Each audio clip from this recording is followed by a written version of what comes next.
नमस्कार, स्वागत है आप सभी का। मैं हूं आपके साथ कुमार कुणाल धीरज। आप देख रहे हैं मुद्दा में आज बात करेंगे मऊ की सियासी महाभारत की। जहां सही सुन रहे हैं आप, रामपुर और कुंदरकी के बाद अब भारतीय जनता पार्टी की नज़र एक और मुस्लिम बहुल सीट यानी मऊ पर टिकी है। रामपुर और कुंदरकी की तरह उपचुनाव में मुस्लिम बहुल्य सीट पर अपना वर्चस्व कायम करने की पार्टी की कोशिश होगी। यहाँ अब्बास अंसारी को 2 साल की सजा के बाद उनकी विधायकी रद्द हो गई है। मऊ विधानसभा सीट पर कई साल तक मुख्तार अंसारी का राज रहा। 2022 में मुख्तार के बेटे अब्बास अंसारी यहाँ से सुभासप के टिकट पर विधायक बने। हालांकि हेट स्पीच के मामले में उनकी सदस्यता जा चुकी है। इस सीट से 5 बार मुख्तार अंसारी विधायक रहे। आसपास के जिलों में भी मुख्तार अंसारी का प्रभाव रहा। उपचुनाव में बीजेपी हर हाल में इस सीट को हासिल करने के लिए एड़ी चोटी का जोर लगाएगी। रामपुर और कुंदरकी की तरह उपचुनाव में मुस्लिम बाहुल्य सीट पर अपना वर्चस्व कायम करने की पार्टी की कोशिश होगी। रामपुर और कुंदरकी सीटें बीजेपी ने उपचुनाव में ही जीती थी। आजम खान रामपुर से 6 बार विधायक रहे और 1 बार उनकी पत्नी तंजीम फातिमा जीती। इसे आजम खान का गढ़ माना जाता था, लेकिन आजम के जेल जाने के बाद 2022 में उनकी सदस्यता चली गई। उपचुनाव हुआ तो यहां से बीजेपी के आकाश सक्सेना ने जीत हासिल की। पहली बार रामपुर से कोई गैर मुस्लिम प्रत्याशी जीता।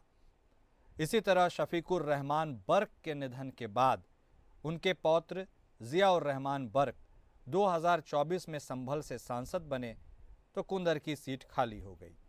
इस पर उपचुनाव हुआ तो बीजेपी के रामवीर सिंह ने यहां से जीत हासिल की। अब मऊ में उपचुनाव होना तय हो गया है, तो यह भी देखना होगा कि उपचुनाव में यह सीट सुभासप को ही दी जाएगी या बीजेपी अपना प्रत्याशी उतार सकती है। बीजेपी और सुभासप दोनों एक दूसरे पर भी दबाव बनाएंगे।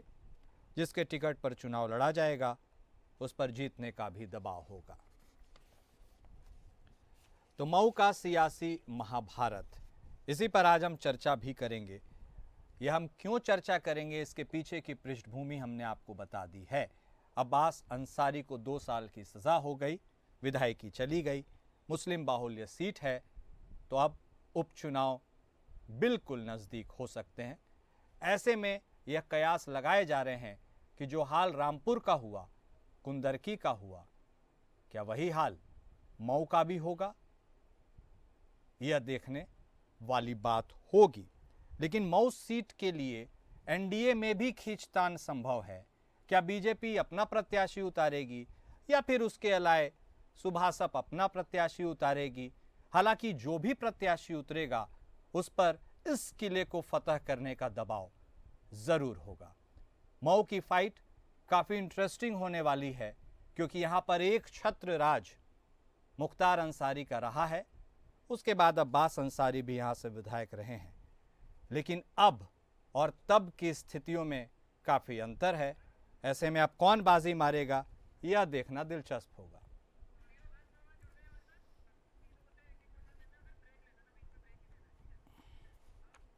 और मऊ के ताज़ा हालात पर आज अपनी चर्चा की हम शुरुआत करते हैं। हमारे सभी खास मेहमान हमारे साथ जुड़ चुके हैं। हमारे साथ समाजवादी पार्टी के तरफ से बतौर प्रवक्ता रविंद्र सिंह साहब जुड़ चुके हैं। भारतीय जनता पार्टी के तरफ से बतौर प्रवक्ता अश्विनी शाही साहब जुड़ चुके हैं। हमारे साथ हमारे मैनेजिंग एडिटर विनय राय सर भी जुड़ चुके हैं। आप सभी खास मेहमान का स्वागत है। सबसे पहले शुरुआत शाही साहब आपके साथ करेंगे। अपने ओपनिंग कमेंट में यह ज़रूर बता दीजिएगा कि जो पीछे के इतिहास के पृष्ठभूमि से यदि आगे की जीत या रणनीति के बारे में कुछ सोचा समझा जाए तो उससे इशारा क्या साफ हो सकता है कि जो हाल रामपुर का हुआ, कुंदरकी का हुआ, वही मऊ का भी होगा? शाही साहब। जी देखिए, उत्तर प्रदेश में 2017 के बाद माननीय योगी आदित्यनाथ जी के मुख्यमंत्री पद का दायित्व संभालने के उपरांत परिस्थितियां बहुत बदल चुकी हैं। परिस्थितियां अब जो है ये दिखाई दे रहा है उत्तर प्रदेश की जनता को कि उत्तर प्रदेश के गांव-गांव, शहर-शहर में विकास की जो है गंगा बह रही है। तो अब जनता भी प्रबुद्ध, उत्तर प्रदेश की 25 करोड़ प्रबुद्ध जनता है, वो देख रही है। और वही उसी के उपरांत जो आपने रामपुर कुंदरकी की बात की और उसके बाद हम आ रहे हैं बीकापुर की भी बात आप जोड़ लीजिए। तो ये सारे चुनाव बता रहे हैं कि माननीय योगी आदित्यनाथ जी का कुशल प्रबंधन, कुशल नेतृत्व और हमारे राष्ट्रीय नेता माननीय नरेंद्र मोदी जी का नेतृत्व हम लोगों को आज उत्तर प्रदेश निवासियों को एक छतरी के नीचे ले आकर कि विकास के लिए ये लोग सोचते रहे हैं, विकास के लिए बने हैं और विकास कर रहे हैं। वही दिखाई दे रहा है हर जगह, चाहे हमारी कोई भी योजना हो, सबका साथ, सबका विकास और सबके विश्वास पर चलती है। उन योजनाओं को हम लागू करने में गुरेज नहीं करते हैं। वहां हम हिंदू, मुस्लिम, सिख, ईसाई नहीं करते हैं। हाँ, कुछ परिवारवादी पार्टियां हैं जो कि अपने आप को खींच के कभी पीडीए के नाम पर ले जाती हैं, कभी एमओआई समीकरण पर ले जाती हैं, कभी कोई किसी और समीकरण पर ले जाती हैं। लेकिन जनता जो है उनको भी समझ चुकी है कि वो क्या सोचते थे और क्या करते थे। और आज भी माननीय योगी जी क्या सोचते हैं, क्या कहते हैं और क्या करने का वही तत्पर रहते हैं कि जो उन्होंने किया। आज उत्तर प्रदेश लैंडलॉक स्टेट जो है, जी। आज 13, 14 एक्सप्रेस वे वाला पूरे देश में सबसे ज्यादा एक्सप्रेस वे वाला शहर है। वाटर वेज आपके यहाँ चालू हो गया। आप देखिए अभी जो वहां से हमारी पाकिस्तान से जो एक छोटा सा द्वंद्व हुआ, उस द्वंद्व में हमारी जो मिसाइल जिसने तबाही मचाई वो उत्तर प्रदेश में बन रही है। आज वन डिस्ट्रिक्ट वन माफिया के जगह पर वन डिस्ट्रिक्ट वन प्रोडक्ट हमारा हावी है।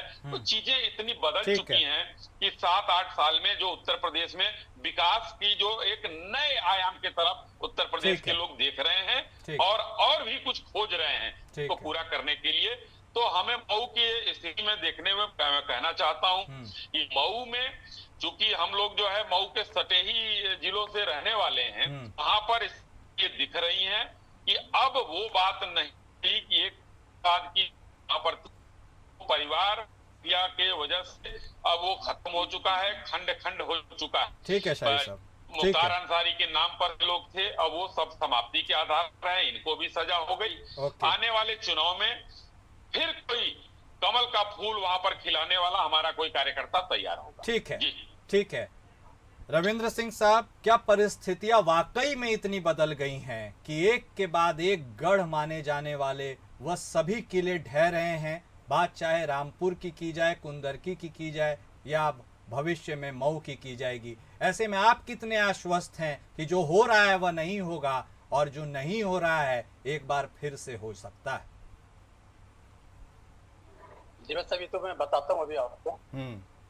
एक स्टेटमेंट आया भारतीय जनता पार्टी के प्रवक्ता से कि योगी जी के मुख्यमंत्री बनने के बाद परिस्थितियां बहुत बदल गई हैं। सच में बदली हैं। 74 से घट के 33 पे आ गए हैं लोकसभा में और विधानसभा में 312 से घट के 255 पे आ गए हैं।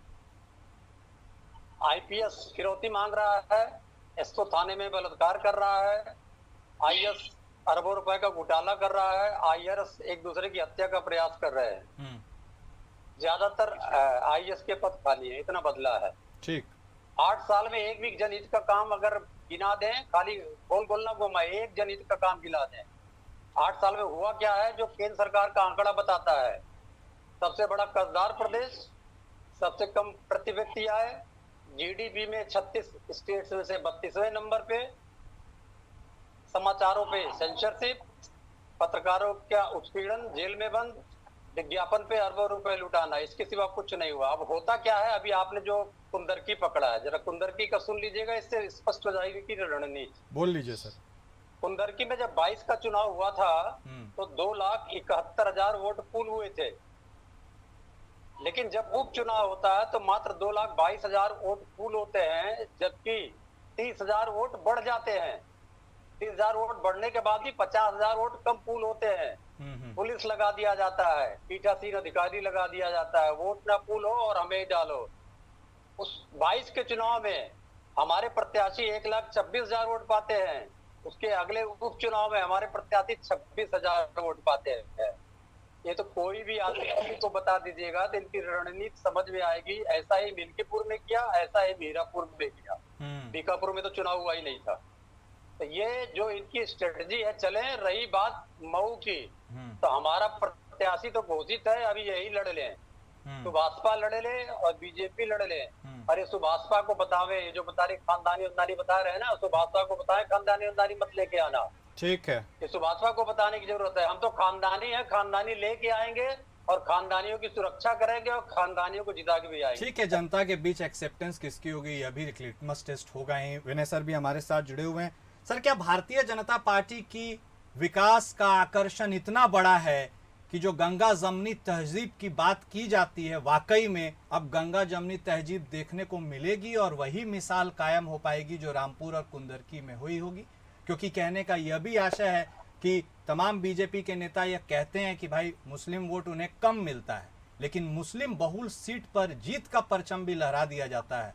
यह अपने आप में विरोधाभास भी है। सर देखिए, जीत हार का पैमाना कोई गंगा जमनी तहजीब से जुड़ा हुआ मसला नहीं है। सीधे तौर पे जानिए, पॉलिटिकल पार्टी अपने हिसाब से चुनाव लड़ती है और उत्तर प्रदेश की सियासत को अगर आप समझें, कास्ट बेस पर ज्यादा चुनाव यहाँ फोकस होता है। अगर पहले भी आप देखें तो एक समय था कि दलित मतदाता एक थोक मतदाता के तौर पे बीएसपी को वोट बैंक माने जाते थे।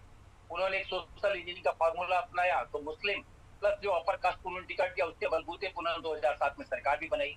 लेकिन जब आमने सामने लड़ाई होती थी सपा बसपा की, तो लोग जब सपा से उठते थे तो बसपा को वोट देते थे, बसपा से उठते थे तो सपा को वोट देते। लेकिन जिस तरीके से 2017 का चुनाव परिणाम आया और उसमें खास तौर से मैं कहूंगा उस समय एक सबसे बड़ा जो हथियार अपना चुनाव में जीत का, एक तो मोदी ब्रांड, मोदी का चेहरा, और दूसरा उस समय उज्ज्वला स्कीम चलाई गई जो कि एक तरह से गरीब ग्रामीण जो मतदाता थे उनको लगा कि हमको भी गैस का सिलेंडर सरकार ने मुफ्त में दिया है।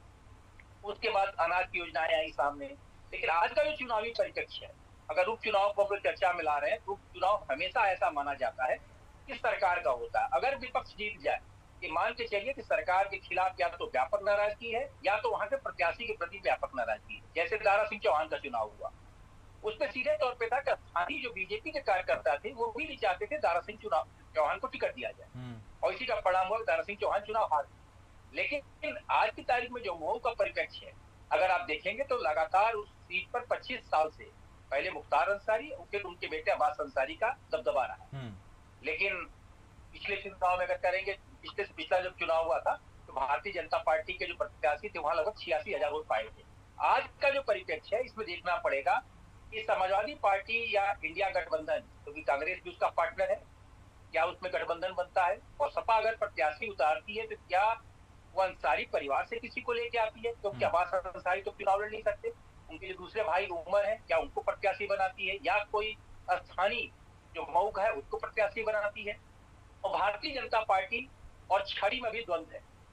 हो सकता है ये सीट चुपचाप राजभर जी को दे दी जाए, क्योंकि सीट राजभर जी की थी, अब्बास अंसारी राजभर जी की पार्टी से विधायक थे। ऐसी कंडीशन में जब चुनाव होगा सरकार की प्रतिष्ठा जरूर दांव पर होगी, लेकिन ये जरूर देखना होगा कि वोटों का पोलराइजेशन किस तरीके से होता है। और अगर अंसारी परिवार से कोई नहीं आता है और स्थानीय स्तर पे किसी को चुनाव मैदान में उतारा जा सकता है तो लड़ाई काफी रोचक हो सकती है। और ये कल्पना करना कि अंसारी परिवार के अलावा कोई और वहां सर विधायक बनकर जीते, ये अपने आप में अनूठी बात भी होगी। इस पूरे चर्चा को हम आगे जरूर जारी रखेंगे। लगातार मऊ के सियासी महाभारत की हम चर्चा करें, सभी खास मेहमान हमारे साथ जुड़े हुए हैं। शाही साहब, रुख आपका करेंगे।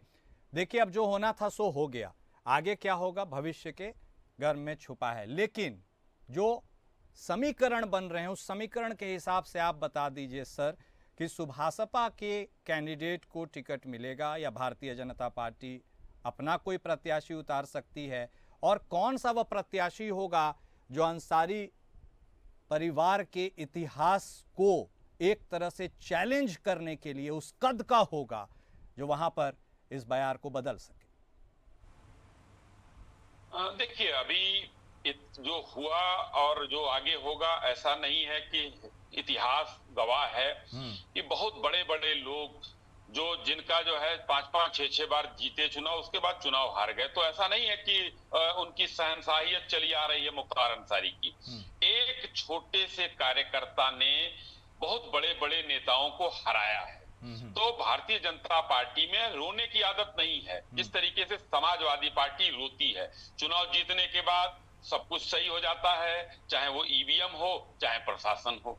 चुनाव हारने के बाद ईवीएम भी खराब हो जाती है, प्रशासन भी खराब हो जाता है, बहुत कुछ चीजें होती हैं कुंदरकी में।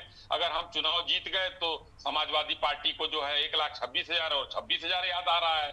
हमेशा उपचुनाव में वोटिंग कम होती है, ये ट्रेंड रहा है। हम क्षमा चाहते हैं कि मेरे मुंह से मिल्कीपुर की जगह बीकापुर निकल गया था। मिल्कीपुर में भी हमने चुनाव में देखा कि किस तरीके से जो अयोध्या नरेश थे, अयोध्या नरेश की नरेशियत चली गई बीकापुर में, सॉरी मिल्कीपुर में, फिर बीकापुर निकल गया। मिल्कीपुर में जो है उनकी नरेशियत निकल गई। अखिलेश जी तो उनको अयोध्या नरेश, राजा रामचंद्र की जगह उनको अयोध्या नरेश कह रहे थे। तो ये लोग जो है ये पहली बरसात के मेढक की तरह हैं कि थोड़े से आसार नजर आए और टर चालू हो गया। लेकिन अब तो वास्तविक जमीन परिस्थितियां बदल चुकी हैं। कोई माने ना माने, सावन के अंधे को सब अंधा हरा हरा दिखाई देता है। तो उसी तरीके से अभी इन लोगों को दिख रहा है कि यादव और मुस्लिम हमारे साथ हैं तो हमारी व्यवस्थाएं बहुत बढ़िया हैं। लेकिन उसमें भारतीय जनता पार्टी ने एक बहुत बड़ा छेद कर दिया है, जिससे कि अब होने वाले सभी चुनावों में समाजवादी पार्टी की एक जो है जो सतही वास्तविकता थी वो उजागर हो गई है कि बस ये इतने लायक ही हैं। और कुंदरकी मिल्कीपुर की सीट ने तो खैर बता दिया है। बाकी रही लोकसभा चुनाव की और उसकी, सरकार में हम दिल्ली में बैठे हैं तो भाई 10-20 सीटें कम हो गई हमारी। मैं मानता हूं कुछ ना कुछ, अभी विनय जी ने एक बहुत शानदार विश्लेषण किया कि भाई या तो प्रत्याशी की कमी रही या पार्टी का जनाधार खत्म हुआ। तो कुछ ना कुछ तो हुआ होगा। तो मुझे नहीं लग रहा है कि पार्टी का जनाधार खत्म हुआ, हो सकता है कि प्रत्याशी वहां पर हमने कुछ गलती कर दिया। लेकिन अब आने वाले चीजों में जैसे कि धीरे धीरे आप इसमें बढ़ रहे हैं, कुंदरकी से लेकर उपचुनाव का, तो आप देखिए 255 सीटें अगर हमारे पास है, सरकार तो हमारी ही है। ये तो 111 लेके नीचे ही रह गए। इन्होंने बहुत जोर लगाया। विकास की बात करते हैं ये लोग, विकास में माननीय मुख्यमंत्री जी का कहीं दूर दूर तक ये लोग पकड़ नहीं सकते हैं, उनकी परछाई नहीं पकड़ सकते हैं ये लोग। जो उनकी सोच है, जो वो काम कर रहे हैं उत्तर प्रदेश में। तो समाजवादी पार्टी एक परिवारवादी पार्टी है और परिवारवादी पार्टी की वो परिपाटी हम तोड़ रहे हैं और तोड़ चुके हैं। और वही मुख्तार अंसारी के परिवार की परिपाटी को भी तोड़ने में हम सफल होंगे इस बार। और रही बात, अंतिम एक सवाल आपका था कि किसको जाएगा, तो ये देखिए ये एनडीए का मामला है। तो भाई अगर हो सकता है कि ये छड़ी चुनाव चिन्ह ओम प्रकाश राजभर जी का था, उनके प्रत्याशी थे, पार्टी अगर डिसाइड करेगी, अभी तो बहुत दूर है, अभी कब चुनाव घोषित होगा, कब हम बैठेंगे, हमारी जब कब डिसीजन होगा वो अलग चीज है। लेकिन अगर जहां तक देखा जाए एथिक्स कहते हैं तो शायद उन्हीं को चला जाए, या हो सकता है कि दोनों में बातचीत हो जाए तो भारतीय जनता पार्टी चुनाव लड़े। तो ये अभी आने वाले दिनों की बात है, अभी इसको कहना बहुत उचित नहीं होगा। ठीक है सिंह साहब, कॉन्फिडेंस से लबरेज हर बार की तरह भारतीय जनता पार्टी, और यदि सुभाषप के पास भी टिकट चला जाए तो उन्होंने भी साफ तौर पर अपनी मंशा जाहिर कर दी है कि भाई अंसारी खानदान से किसी व्यक्ति को वह टिकट नहीं देंगे। ऐसे में आपने तमाम रणनीतियों की बात की कि क्या हो रहा है, लेकिन बाईपोल्स अगर होते भी हैं तो उसमें जिस तरफ विनय सर ने इशारा किया कि जो स्टेट गवर्नमेंट होती है उसको एडवांटेज होता है, तो उस एडवांटेज के बेसिस और इन तमाम समीकरणों पर यह समझा जाए कि अब मऊ के लिए भी दिल्ली दूर है आपके लिए। भाई साहब, जो कॉन्फिडेंस की बात आपने कही कि एक सीमा से ज्यादा बढ़ के भारतीय जनता पार्टी वालों में कॉन्फिडेंस, जब उनके प्रधानमंत्री के खून में सिंदूर बहता है तो इससे बड़ा और कॉन्फिडेंस क्या हो सकता है। उसी कॉन्फिडेंस के तहत ये सारी बातें कही गई हैं। जब तक मऊ की बात रही तो मऊ की जो लोकसभा सीट है घोसी, हम जीत चुके हैं। मऊ में ही विधानसभा सीट है घोसी, हम जीत चुके हैं। हमारे जीतने के बाद भी मऊ में एक जो सबसे बड़ा मुद्दा है, एक कताई मिल थी वहां पर, कताई मिल बंद हुए लगभग 25 साल हो जा रहा है, आज तक नहीं खुला।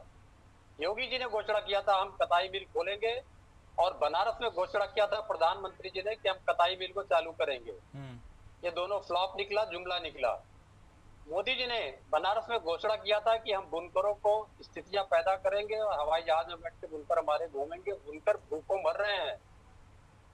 मऊ से लेके आजमगढ़ से लेके बनारस तक के बुनकर जो बनारसी साड़ियां बेचा करते थे, बनाया करते थे, और पूरे विश्व प्रसिद्ध हुआ था। अब आपको खोजे बनारसी साड़ियां नहीं मिलेंगी। क्योंकि सूरत की साड़ियां बेचना था नरेंद्र मोदी को।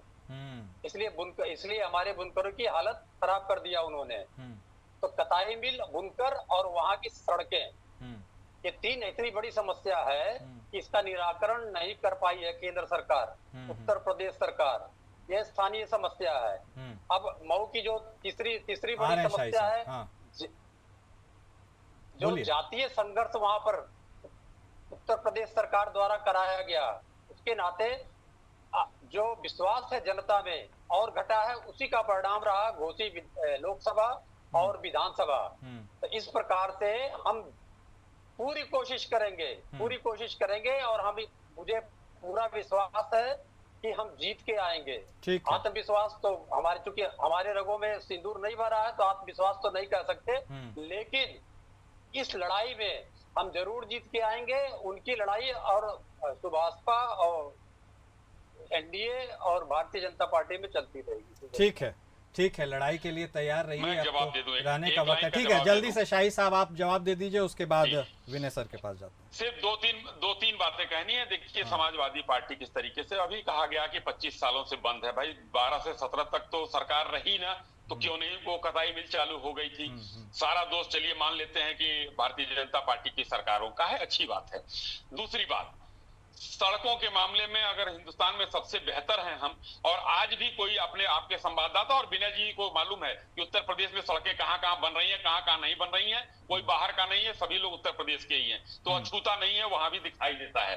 तीसरी बात मैं कहना चाहता हूं कि वन डिस्ट्रिक्ट वन माफिया पैदा करने वाले आज वन डिस्ट्रिक्ट वन प्रोडक्ट में जो बनारसी साड़ियों की लगभग 45 से 50 देशों में धूम मची हुई है, उसको नहीं देख पा रहे हैं और अपने माफियाओं के चक्कर में रह जाते हैं। जिनके खून में मुस्लिम तुष्टीकरण भरा हो, वो सेना के वाला सिंदूर कहां देख पाएगा? ठीक है, वो तो प्रधानमंत्री को जो है इस तरीके से कहेगा ही, सेना का शौर्य पराक्रम नहीं दिखेगा। ठीक है, ओके विनय सर, अब देखिए तमाम विषमताओं की ओर इशारा किया है सिंह साहब ने भी, तो क्या ये विषमताएं जो उनको दिखाई दे रही है वह जमीन पर जनता को दिखाई नहीं दे रही है क्या? क्योंकि मैंडेट तो भारतीय जनता पार्टी को खूब जा रहा है, और ऐसे में वह इलाका मऊ का, यहाँ पर तो हिंदुओं का भी समर्थन मुख्तार अंसारी साहब और उनके परिवार वालों को मिलता रहा है, मुसलमानों का भी मिलता रहा है।